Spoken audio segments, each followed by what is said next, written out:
So welcome to the Zoom Basics and Best Practices webinar. I would introduce myself, but you already know me. But for those who may be watching a recording, I'm Ken Hirschmann. I'm the manager of the Frankfort Center for Learning and Scholarly Technologies. And because we are already in Zoom, it's very difficult for me to demonstrate how to use Zoom while we're using it, because you're not going to be able to see anything from my screen. So what I've done is I've put together a presentation to go through the entire Zoom interface, which I think we'll find to be a lot easier, and we can stop and we can talk about it, and I can demonstrate things to you as well. Okay, does that sound Kenny, good? Yes. can I also record this? You can, but I will have, there'll be a recording of this that you have access to, because I will post this Okay, good. on the website. On the So it's up to you. I can give you a copy of what I record, or you can record it if you would prefer. no, that's okay. You know me. I'm just trying to be very secure in all of this. I printed out all the stuff that I need. Yes, Yeah. I mean, so I guess it'll be on the Frankfurt Center faculty support the sheet. website. It'll be on Link. the website, Okay. yes. Okay. Yeah. Thank you. You Sorry. are very welcome. So I'm going to share my screen, and when I do this, you're going to notice right away, it probably is going to jump into full screen mode for you. Did that happen? For some people, the setting is that it would jump into full screen. For some, it's not. Uh, If it does go into full screen mode and you don't want to be in full screen mode because sometimes things can get covered by the little videos on the side, you can just hit escape and that should take you out of full screen mode. I have your slides on the side.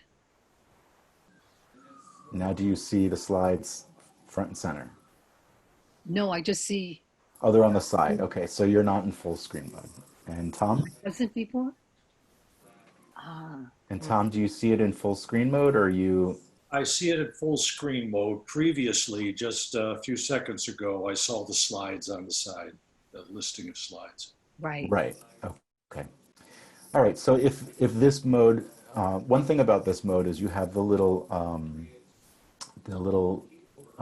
video window on the side when you're in full screen mode, and you can move that around the screen.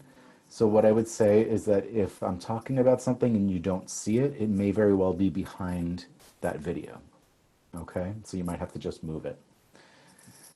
So we're going to get started. The first thing that I wanted to show you is how you download Zoom if you don't already have it on your computer. You go to zoom.us/download, which is right here on the bottom of the screen. And this is what it looks like. And you would just hit Zoom client for meetings download. And it will automatically download whichever version you need, whether it's for Mac or Windows. One thing to note is that they are currently on version 5.0.2. This is very important because on May 30th, they will no longer support Zoom version 4.0 and earlier. Everyone must upgrade to Zoom 5.0, and I will show you how to update if you already have Zoom on your computer. Okay? This is the Zoom home screen, zoom.us. The reason why I'm showing you this is because if you look up here on the upper right, you have a few links that say join a meeting. This will help. You can join a meeting. Oops. Host a meeting, and sign in. So you can join meetings or start meetings right from here from the Zoom homepage. I don't recommend it. I recommend that you start it from the app, but you may need to sign in here because some of the options and settings can only be done from the website. And I'll show you what that looks like. So this is what the Zoom settings page looks like on the website. And there's a lot of different settings here. And I'll actually show this to you live later on if you need, if we need to cover this and if we have time. Because there's a lot of settings. You can see there's schedule meeting settings, there's in-meeting settings, there's notification settings, there's recording settings, there's telephone settings, there's a lot of settings. Yeah. You can also click on meetings to start meetings. You can view recordings that if you have any cloud recordings, and you can also make changes to your profile. So if you want to put like an avatar image or change the way that your name displays, things like that can be done from profile. Okay, and I'll show you a little bit more of that later. But this is what the screen looks like when you first log into the app. So there's a desktop app that you can download, which was the first page that I showed you, zoom.us/download, gives you the desktop client. And this is the first screen that you would see. And you've probably seen this before. You have two options. You can join a meeting, and when you join a meeting, it gives you this page where you can enter in the meeting ID and you can type in your name. Now, you may not have actually done this before because often people will send you a link and you'll just click the link and it will log you in automatically. And you don't know how your name might appear. You don't really have a choice in the settings unless, of course, you're logged into your account. But if you're on this screen and you hit join a meeting, that means you're not logged in. And so this is being able to join a meeting as an anonymous guest, so to speak. Now you can also log in and you would just use the email address and password that you were, the email address that is going to be your Hunter email address, and the password will be whatever password you chose. It's not the same necessarily as your Hunter password, unless you've purposely entered that in as your password. So are you suggesting that we use a different password? I'll leave that up to you. I think, the best practice in security, of course, is that every website should have a unique password, but that can get ridiculous. Sure. And I think in practice, most people don't do it that way. Myself, I have about 4 or 5 different passwords that I use on various sites. So I kind of cycle through them. And I have, I save the passwords in my browser so that I won't forget them because I won't remember them otherwise. So it's up to you what the password is, but this is where you'll sign in to Zoom. And when you do sign in, this is the home screen that you come to. Okay, so you'll notice that on top you have a navigation bar that has the home page. It has chat, meetings, and contacts. I would pretty much ignore chat and contacts. There's really no need to use that.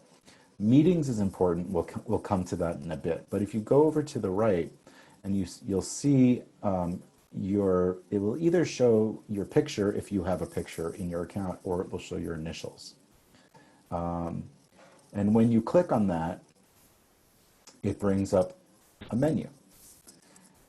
And in that menu, there's a lot of different options. The two things that I really want to focus on here are settings and updating the app. So the first thing here is settings. So one caveat I will say is that I have a Mac, so I don't know for sure if this looks exactly the same on a PC, on Windows. It should look very similar. Maybe it's slightly different. I think most of us use Macs, but some people use PCs, and I just want to give that caveat that it may be slightly different.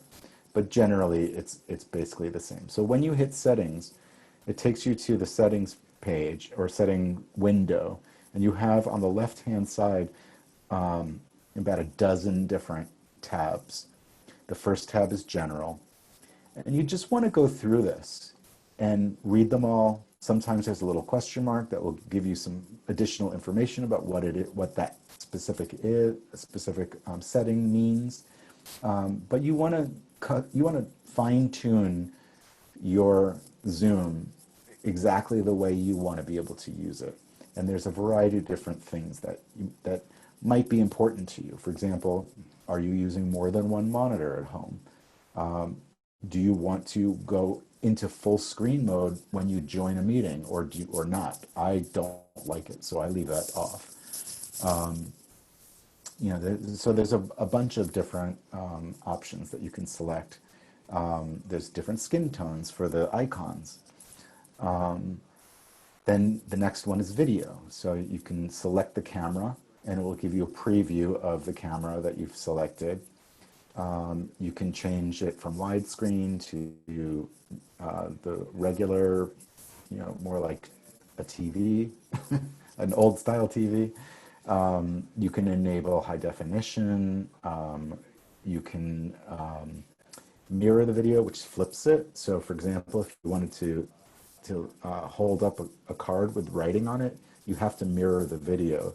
Otherwise, it will look like it's in a mirror. It'll be backwards. And you can touch up your appearance. So if you want to look a little smoothed out and, and a little younger, I do that, of course. You can see mine is checked. And it gives you a little bit of a smoother, it's kind of like when they put Vaseline on the cameras. That's the effect. And then, of course, you have some more options for within meetings that you can adjust for the video. There's also audio settings, so you can test your speaker, you can test your microphone, you can, there's several settings beneath that, and there's advanced settings. When you click on this, I'm not going to get too in the weeds with this because you can go and explore this. And if you have questions about specific settings, what they are, you can either reference the Zoom web support site or you can contact us and we can help you with that. This one's kind of important, share screen settings, because remember when I said in the beginning that you might have gone straight into full screen mode when I launched my presentation? You can turn that setting off. So I don't have that setting activated because I hate when something just automatically puts me in full screen. If I want to be in full screen, I'll put myself in full screen. I don't need it to happen automatically. You have a number of different options here. Side-by-side mode, I'll come to. It's new. It's a new feature, and I really like it. It works really well. It doesn't work when you're hosting, when you're sharing your screen, but it works for everybody else that's viewing your shared screen. So I'll come back to that. And then the last one I'm going to show is recording settings. So generally, when you record, it will record locally on your computer, on your device, and you can determine exactly where it will store those recordings. I think by default, on a Mac, it's in a Documents folder. On Windows, it's also in your Documents folder. And so there's a number of other options. And then there's more down below, and there's additional options on the web that you can turn on or off that are not available directly in the app. Is the video recorded automatically? You can have a video, when you create a meeting, if you schedule a meeting in advance, one of the options is that you can have it automatically record the video. The meeting? It will automatically record. So as soon as you log in, it'll start recording. And the nice thing about that is it prevents you from forgetting. Because I've had meetings many times where I intended to record and I completely forgot to hit record. So that's one way to avoid that issue. Hi, Paul. How are you? It takes up a lot of room. Doesn't it take a lot of storage room? They're not too bad, actually. An hour-long Zoom is probably about 300 or 400 megabytes. Is that a lot? Not much. These days, it's not that much. Not when we have computers with terabytes or more of memory. Mm-hmm. It seems like a lot, but it's really not. I mean, unless you're doing them all the time, it's not that bad. And then you can just store them in Google Drive if you want, so that you can have them, you can get them off your computer. And if there's no educational records in the video, so let's say it's a lecture, but there's no students, you just recorded yourself lecturing, you can post that in YouTube with like an unlisted link. But if you have students there, you can't do that because that becomes a FERPA violation. So I could record myself doing a lecture, so to speak. Correct. And store it in Google? or YouTube? You can store it in Google, that's fine. You can store it on YouTube, that's fine. And then with YouTube, you Uh-huh. can set it to unlisted. A nice thing about YouTube is it automatically captions everything so that you would have, uh, I think it captions in multiple languages, I'm not sure, but at least in English, that's a nice accessibility feature. If you wanted to post videos of students onto YouTube, you would have to have permission from them, written permission, signed permission forms. Mm. So anyway, so the next thing I wanted to show is checking for updates, which is right here on the menu. This is important to do periodically. As I said, they have a new update, which is for Zoom 5.0, and they require that you update to Zoom 5.0 by May 30th. Otherwise, you won't be allowed to host a meeting until you do so.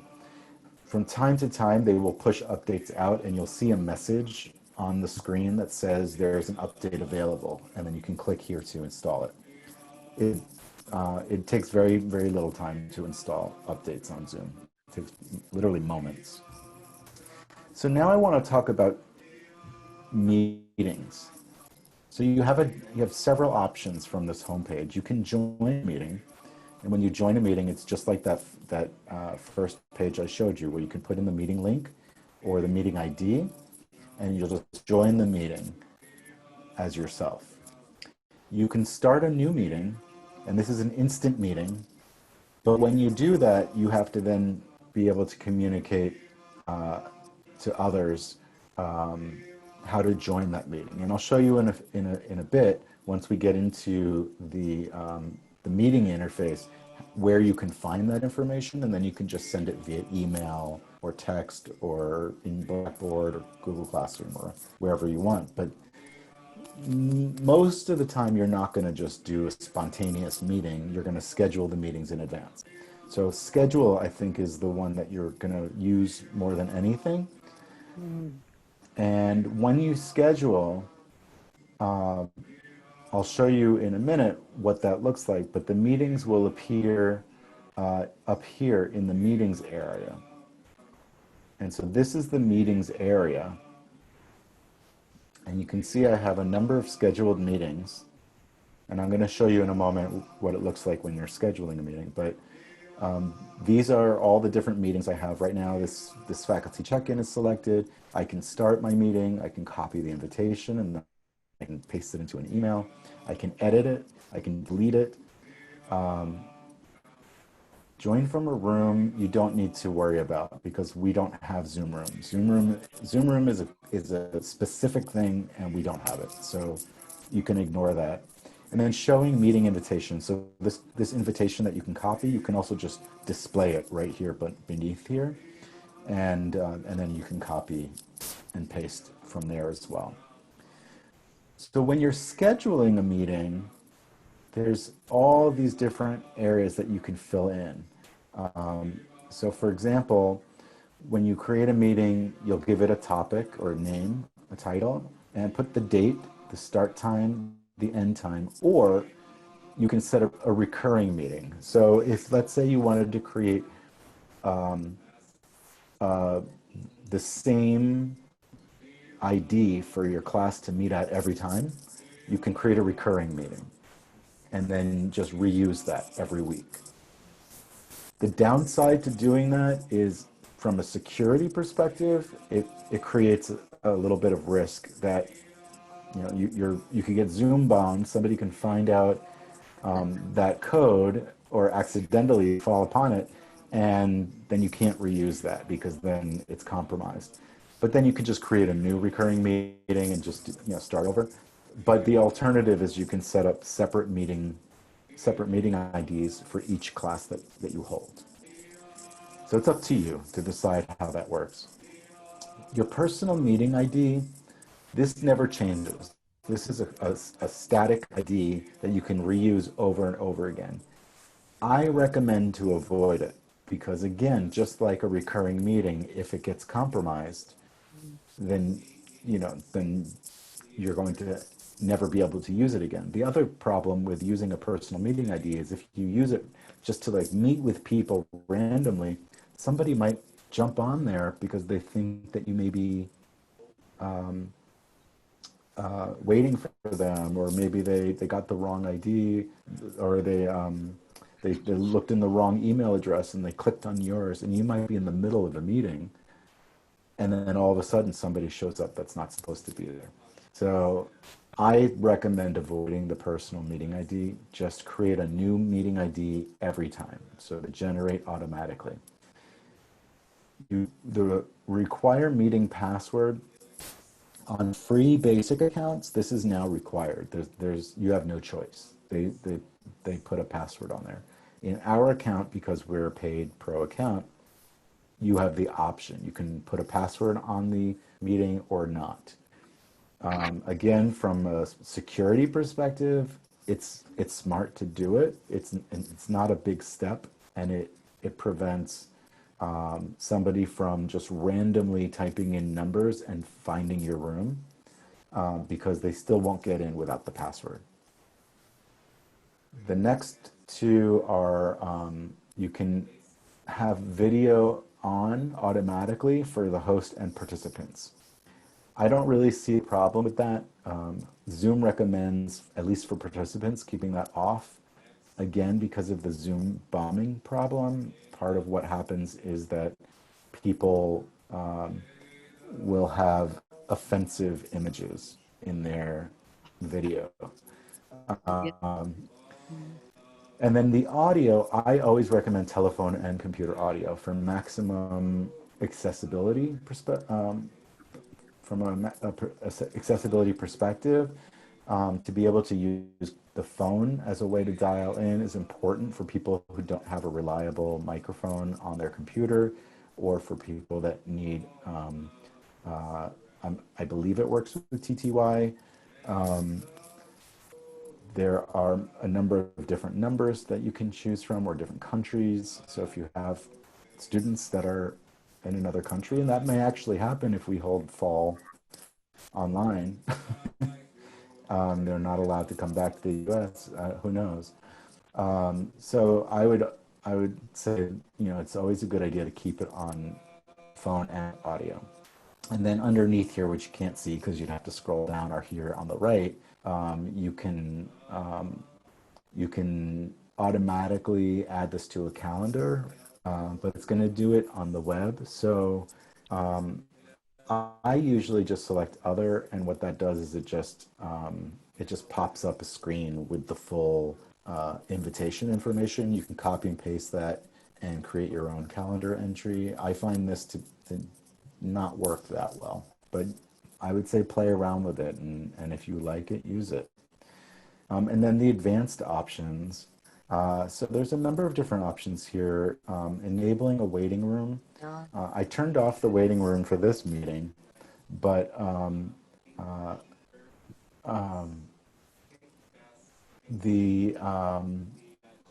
the waiting room is another security feature, so that if somebody enters your room and they weren't supposed to be there, they'll stay in the waiting room until you let them in. So you can choose to not let them in, or to kick them out, or to let them in.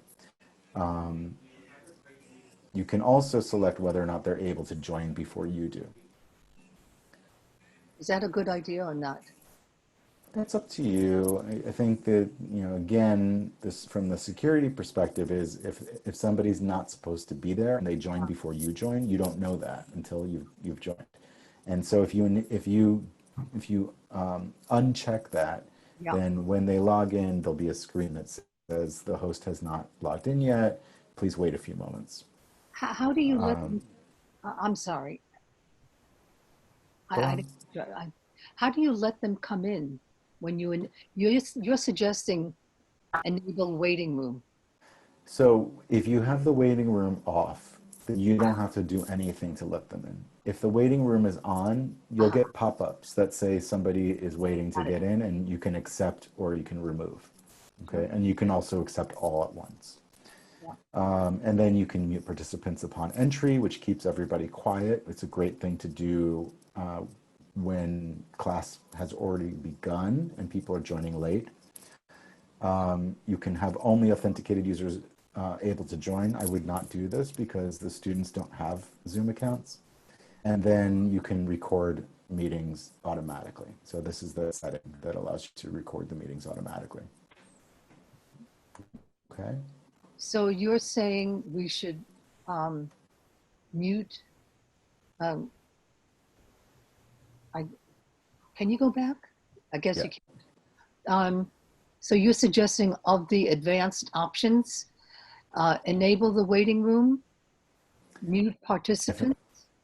Enable waiting room, mute participants on entry. Those are two good things to potentially try, and then disable join before host. Yeah, okay. So those two items, I just wanted to make sure. So, got it. Oh, there's Marsha. Yes, this is actually from yesterday. Yeah. So one thing I wanted to show you really briefly is there are different views when you're looking at video. This is what's called speaker view. So the active speaker will be highlighted here in the center of the screen, and additional people will be across the top. Okay? And you'll notice here on the upper right-hand corner, you have two icons. One is the full screen mode, so you can jump into full screen. And the other is a gallery view icon. So you can switch this speaker view to gallery view by clicking on that. And that's what gallery view looks like. And you'll notice that once you're in gallery view, up on top, it changes to speaker view. So that doesn't mean you're in speaker view. That means click here to go into speaker view.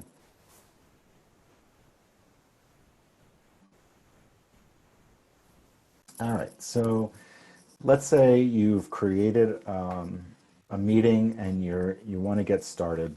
This is what you'll see first when you're in the meeting, and that's this icon here. This is just the avatar for the account that I was using, and I had the video off because I thought it'd be better to do these screenshots without my face right there in the center.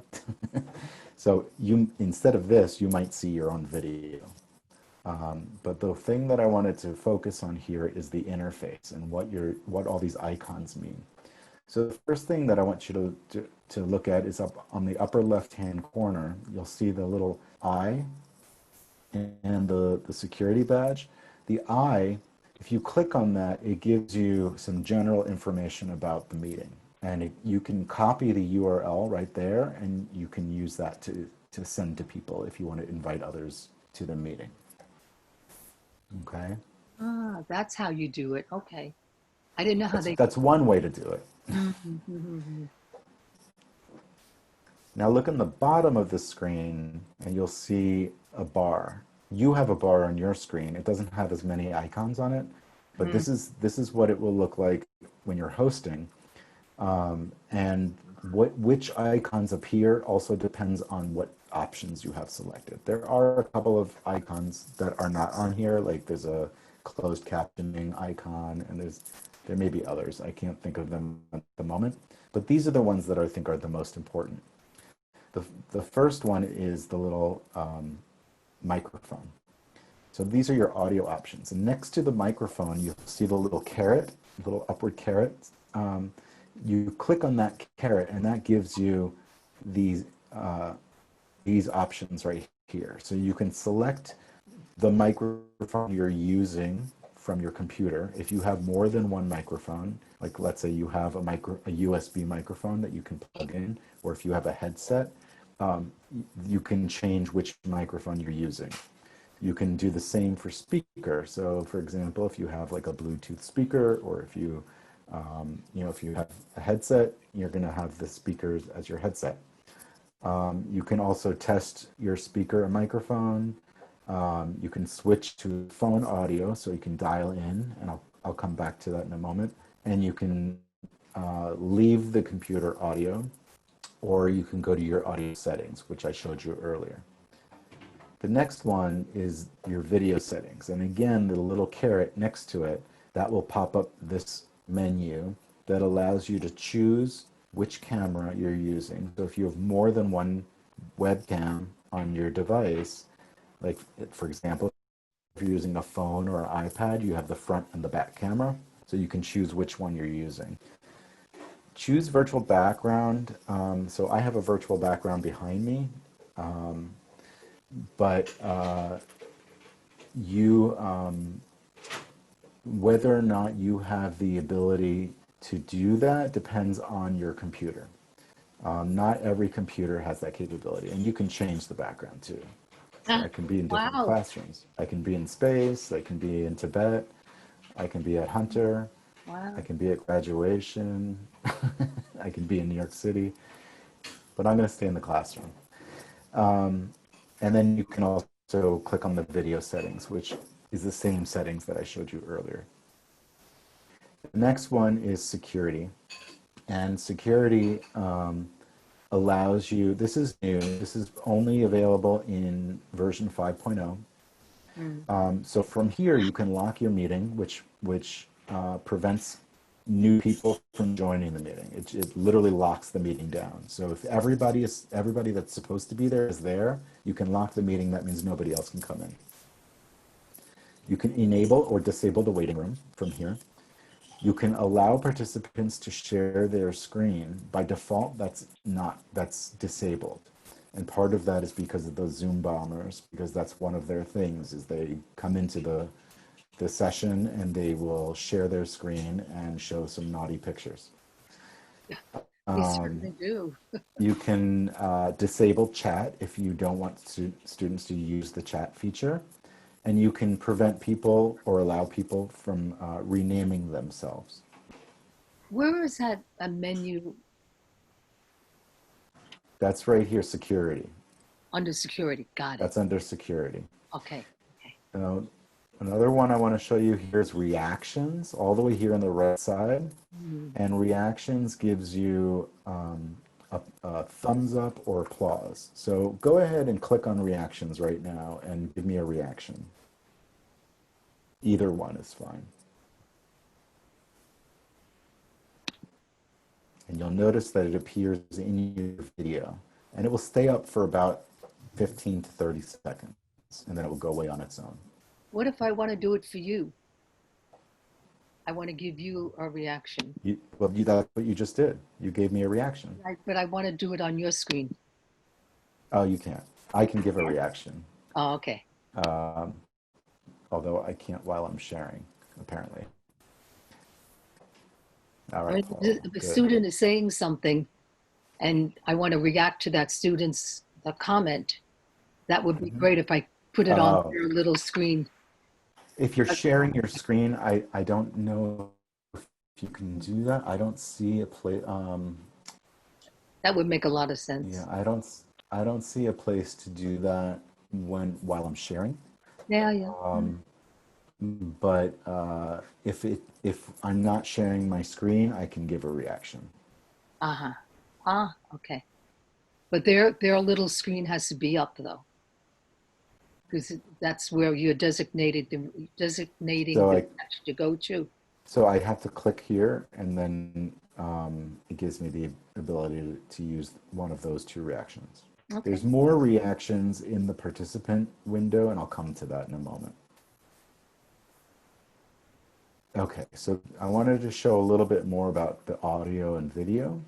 So when you leave computer audio, or if you come into a meeting and your audio is not automatically connected, it's going to look like this.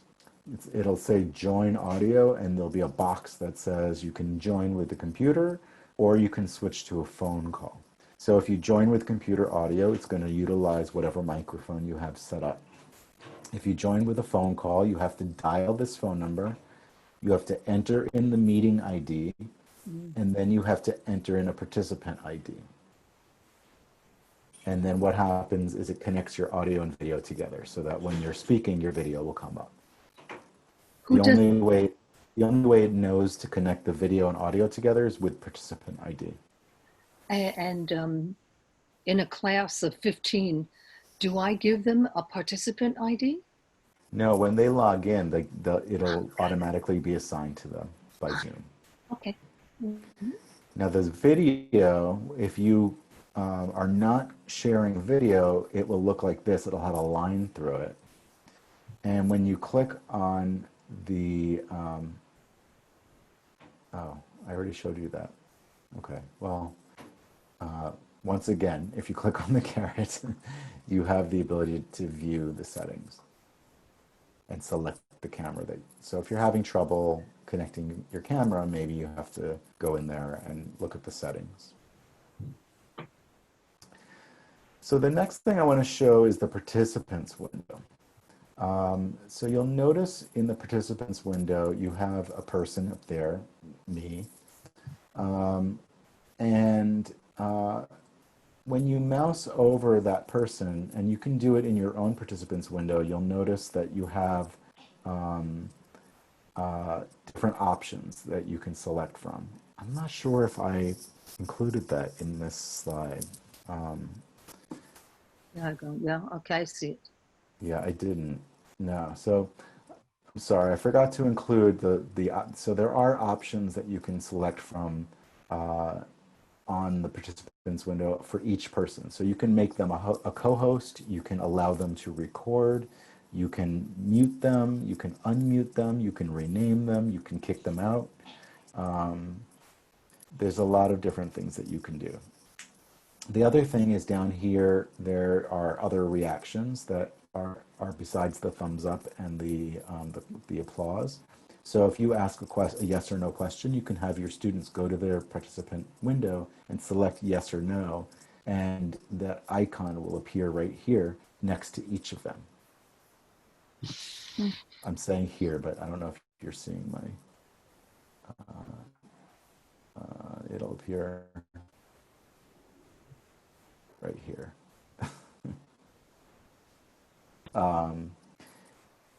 And then the other thing is right here, there's an invite button. And that's another way for you to be able to invite other people into the meeting.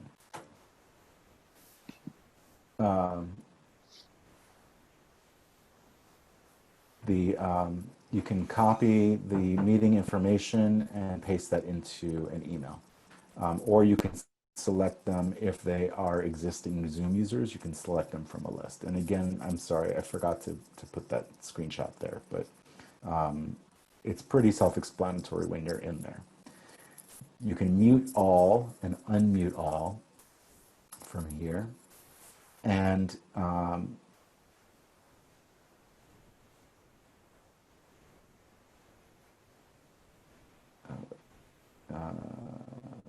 okay, let's clear those. So if you click on more here, then it gives you access to additional options. Some of the options are the same as if you were in the security section. So for example, you can enable the waiting room, you can lock the meeting. Remember earlier I said it's a good idea to mute participants on entry when they're coming late. So you don't have to necessarily set that as an option when you create the meeting. You can always come in here at any time and you can enable that. So you can leave that unchecked when you create the meeting, and then when you're in the meeting, as soon as you're ready to start, you can turn that on so that if latecomers come in, they're muted automatically. You can, by default, participants are allowed to unmute themselves. If you don't want them to, you can disable that. And you can come in and enable and disable this as often as you want during a class to kind of manage when people can speak and when they can't. Because the problem is some people will just leave themselves unmuted and they have a lot of like ambient noise going on around them. Everybody's home, so maybe there's babies crying or dogs barking or somebody's making a milkshake. I mean, who knows? And that can be very distracting to the class. Or maybe they take a phone call in the middle of your class and they're unmuted. Oh, Who yeah, knows? definitely. You've seen that? Okay. That's happened too. Yeah. You can play a chime when people come in or when they leave. And again, you can allow people to rename themselves. I'm moving quickly because there's still a lot to cover and I realize that we're running out of time. But if you have questions, feel free to interrupt me. So there's the chat feature. This allows students and yourself to interact in a text-based format. In addition to just sending messages to each other, and you can also send private messages to individuals, you can also share files. And you can share files directly from your computer or from Google Drive, from Microsoft OneDrive. And it just shares a link in the chat and people can download it from there. So if you want to share a handout or something like that, you can do that in the session. You don't have to do it before or after. You know, Tom just sent everyone, all of us, he had to go to the SOE graduation Yes. Zoom. Yeah. In the past, when I've done it, I wanted to send it to an individual person. So I would see their name, let's say, I want to send you a message, Kenny. Yep. I see your name and just click on it. So do you see where it says to everyone? Ah, You can click on everyone and it'll have a drop down of everybody that's in the session with you, and you can just select an individual and send a message just to them. uh-huh. One thing you want to be very careful of is you know exactly who you're sending a message to, because you might think that you're sending a message to an individual, but you're actually sending it to everyone, or vice versa. Yeah. That can be embarrassing, Oh, yeah, depending yeah. on the content. Uh, so you just want to be cognizant of what that setting is. So everyone is the default. Everyone is default. Okay. Not always. Sometimes you'll all of a sudden it'll change to somebody, and it's random. So you want to make sure you're looking at that before you send messages. Yeah, you really have to be careful. Yeah, Yeah, you no do. doubt. Okay, so the next thing we're going to look at is screen sharing. So there's the little caret next to the screen share, and that gives you access to the options. So you can have one participant sharing at a time, or you can have multiple participants sharing simultaneously. I've never seen what that looks like, so I can't really say how well that works or how it works. But I don't really see what use there is for multiple people sharing at the same time. But if you go into the advanced sharing options, it gives you a little bit more detail. You can select whether only the host can share or participants can share, and that's the same option you have in security. And also who can start sharing when somebody else is sharing. So normally you want to keep that on host only so that people aren't like trying to share their screen while somebody else is already sharing their screen, just How is from a this, management perspective. how is this different from breakout? This is not, breakout rooms is totally different. I'll come to that. Breakout rooms is for like small groups. Yeah, yeah. This is to share your screen. So if you want to share a Got it. presentation. Okay. So when you hit the share screen button, you get this window that pops up that will show you every screen that you have open on your computer, every application that's open, every browser window that's open. And it gives you the options of selecting one of those, or you can select the whole desktop, which is everything, shows you everything, or you can select a whiteboard. And I'm going to show you each of those. Mm. The other What, thing is what? yesterday when we were talking, you had all my files on your screen, and you're Hunter faculty, but I don't want my students seeing all my files, and I don't want a Zoom bomber looking at my files. Right. So you want to be very careful what's on your screen when you share it. Oh God, that's the desktop as well, Yeah. So if you're sharing your desktop, in particular your desktop, you right? want to make sure that you close or hide windows that you don't want to be seen. Okay, all Yeah. right. Now that's very key. Yeah, it is very key. Ooh.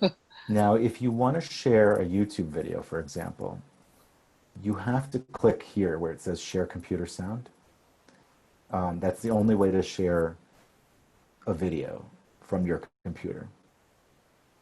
Otherwise, they'll see it, but they can't hear it. And then once you're done, once you're ready to share the screen, you click on the share button. And what happens, so let's say I'm sharing a PowerPoint, you'll see up on the top, there's this bar that pops up that provides, you know, a series of buttons, um, and it indicates that you are sharing your screen, and you can stop the share at any time by clicking on the stop share button. This will stay up there as long as you're sharing on the top of the screen. You can move it, but it will still be visible. So, I'm sorry. Yeah, go ahead. I remember we talked about this yesterday. That's an interesting process. What if I wanted to share like a teaching clip? We Like a would do video, that. You just showed us how to do that, right? like How a to share like a video, right? a video clip, sometimes like a teaching episode. Right. So again, you have to share your computer sound so that the students can hear it, and then what you're sharing is either a browser window or your desktop, and you just pull up that video, or it may be a video that you're playing from your computer. So maybe you're sharing QuickTime or something like that. Okay, so it's basically the same idea as the PowerPoint. You need to have it up already Yes. and running. Yeah. Okay, And all it right. doesn't matter what you're sharing. This all works the same. Uh-huh. Okay. Now I got it.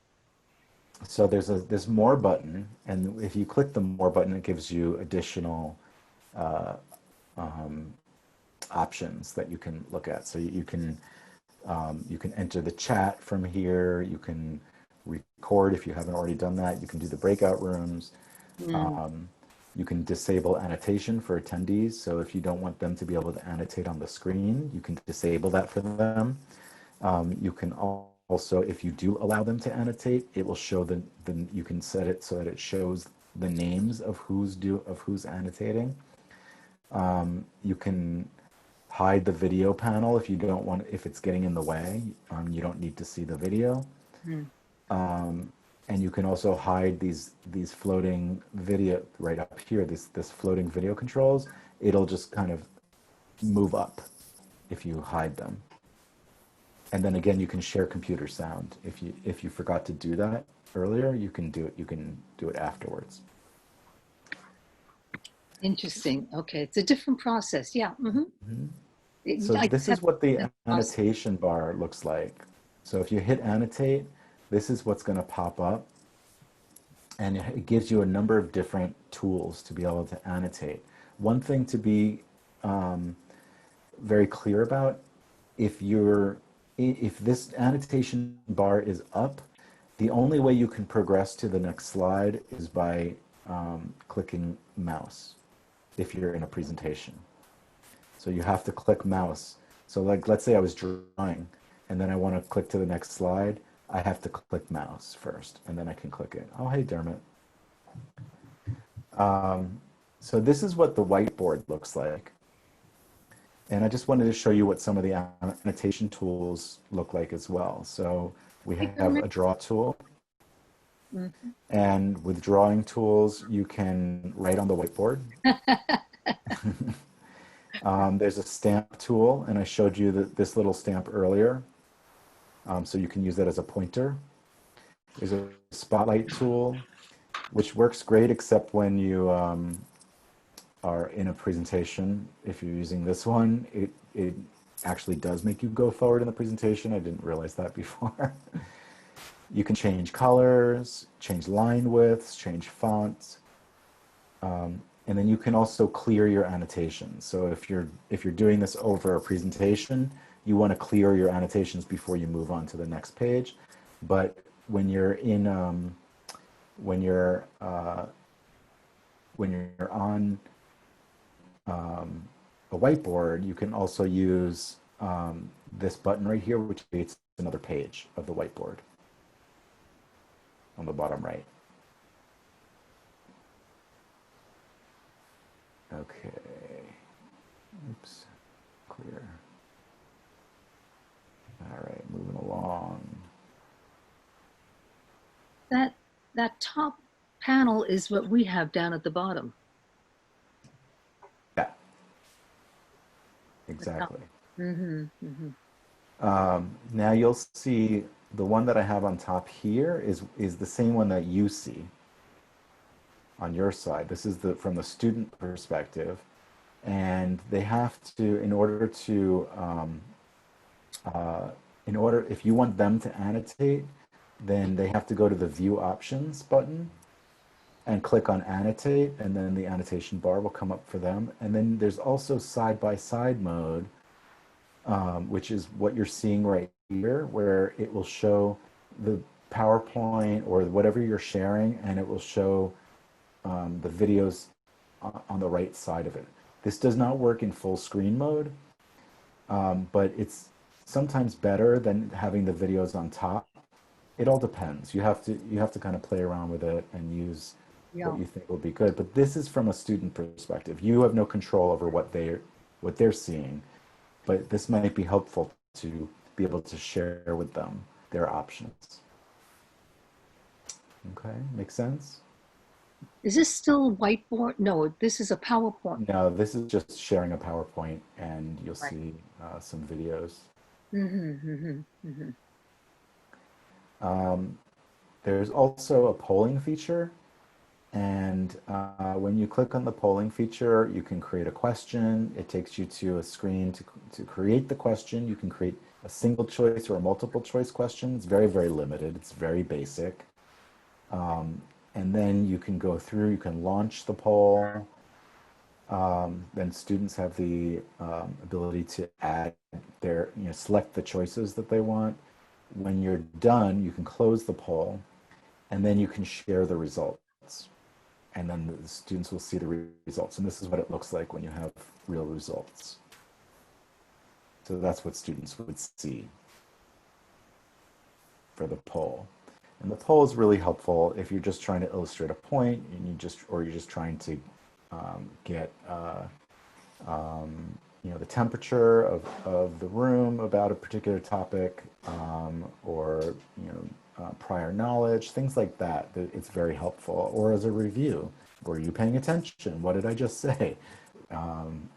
Answer this poll. Or what are we covering that you're not really getting? And you can use that as a way of helping to focus the rest of your session. So when you're recording, you'll see this recording appear at the top. And like I said, you do have the option, or I should say, I would focus on just recording locally, which is default. That means it records locally on your computer, and then you take that file and you can do something with that file. You can upload it to Blackboard, you can put it in Google Drive, and if it's not an educational record, you can put it in YouTube, or if you get permission from all your students, you can do that too. Your menu at the bottom is the host menu. Correct. Right, because breakout rooms is something that I've never seen as a participant. Correct. Ah. So breakout rooms, these are what we were talking about earlier, which gives you the ability to create these rooms for small groups. And you can set them up automatically or manually, and then create the rooms. If you're creating them manually, then you would have a list of people that you can assign into each room. And once you assign them, you'll see that they are listed within that room. You can move them around, you can exchange them. So you can do all of this manually before you actually open the rooms up. So this is just the administration, and you can see there's a couple of different options here as well that you can dig into. And then you can also, if you're doing breakout rooms more than once in a session, you can recreate the rooms so they'll be replaced, so you don't have to use the same rooms. Wow, this is so creative. This is great. So just some best practices. Do you have any questions? We're kind of out of time, and I think we all have to go shortly because we have the video that we're recording for the students, the celebration video. But Yeah. are there That any questions? I guess the best thing is for us to kind of do like a little play around with it and do a little make-believe classroom Yes. thing. Well, you once you have an account, because I think we're still waiting for you to get an account, I right? know, right? Yeah, they're probably home working. But once you have an account, you can tap us, and we're more than happy to log into a session with you so that you can practice. Yeah, yeah. Um, I could see this. Absolutely, absolutely. So just some best practices. First of all, update it to the most recent version. Test your connection and practice before class. You can also ask students to do the same. You can offer a practice session for them Mm. so that they have an opportunity to learn how to use Zoom before you're actually going to use it. Err on the side of extra security. Use passwords, unique links for each meeting, use the waiting room or lock the meeting when everybody shows up. And don't post links publicly. Don't post them on Twitter or Facebook. Email is fine as long as you're only sending them out to the students. But and Blackboard, of course, is fine, or Google Classroom, but not publicly. That's how you get Zoom bombers if you post them Oh, publicly. yeah, yeah. Uh-huh. Monitor the participant list every so often in case somebody suspicious shows up. Prepare everything in advance, particularly things that you're going to share on your screen. Make sure everything's all open and ready to go before you start class, because you're just going to waste time if you have to open up your PowerPoints and locate them and all that kind of stuff. It can waste a lot of valuable class time. Find a quiet, well-lit place to run the meeting from. And if you don't want to show the room that you're in, like right now, I'm actually in a bathroom because Cute. I'm in a small studio and my partner was just teaching me yoga class. So if you don't want to show the room that you're in, you can use a virtual background like How I do am. you, how you changed like 3 or 4 different backgrounds. Yeah, it's in How your did you do video that? settings. I showed you that earlier. It's in the video settings, but it's also only possible if you have a relatively newer computer. A lot of it's only compatible with certain devices. So you have to check and see if it's compatible with your device. What, such as Facebook? No, no, no, your device, your computer or phone or iPad. I Not have every, it doesn't work with every computer is what I'm saying. have a Mac You have to, Air. yeah, if you go into your video settings in Zoom, there's the virtual background setting. You click on that, it will tell you if your computer is compatible. And if it Yeah. is, then you'll see 2 or 3 default Okay. backgrounds, and you can always upload pictures that you want or find them on the internet and Sure. use those.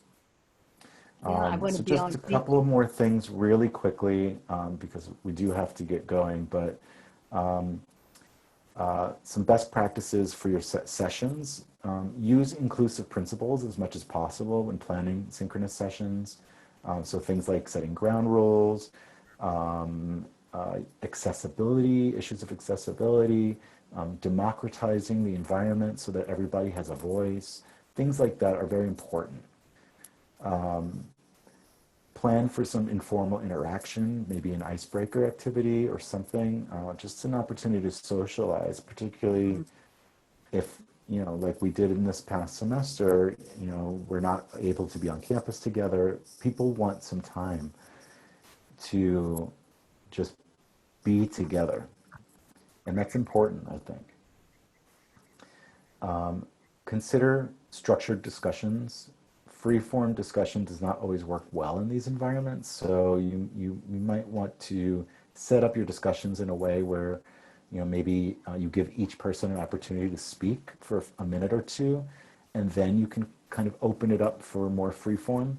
The problem is that if you leave it open for free-form, people will speak over each other. There's a delay. It gets kind of messy. But you can just try things. It may work okay in your class, and you have to be the judge of that. Wow, Keep students that's great. engaged. make it as interactive as possible with a lively pace.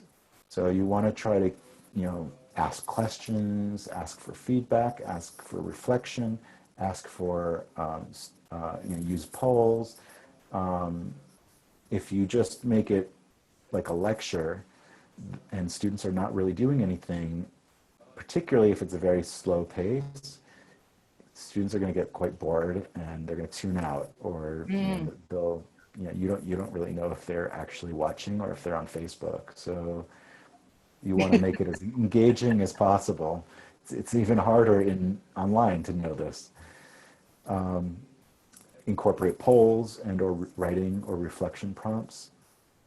So you don't have to use all of the airtime, for example.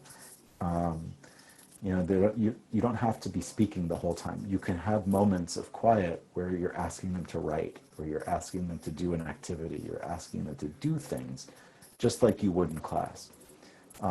So particularly with longer sessions, you can break them up with breakout sessions, so small group breakout sessions, bathroom breaks, or give out an activity and have them like go off and do that activity. You can even close your session and then open it up again like 15, 20 minutes later, and everybody comes back with whatever they did, and you can, they can share, you can have them share their screens, or you can do some small group work with that. Use the chat room to collect questions that you can use throughout the class. So if you don't want them to interrupt with their questions, they can type them in the chat room. Yeah. And then the last thing is have a plan B. Sometimes things just don't work out as you had hoped. So always have a backup in case you need it. And remember that we're here. Yes, we work during the regular working day, but we're home. So if you're having a problem at 8 p.m., contact us. Really? One of us is likely to see it, and we can be there to help you.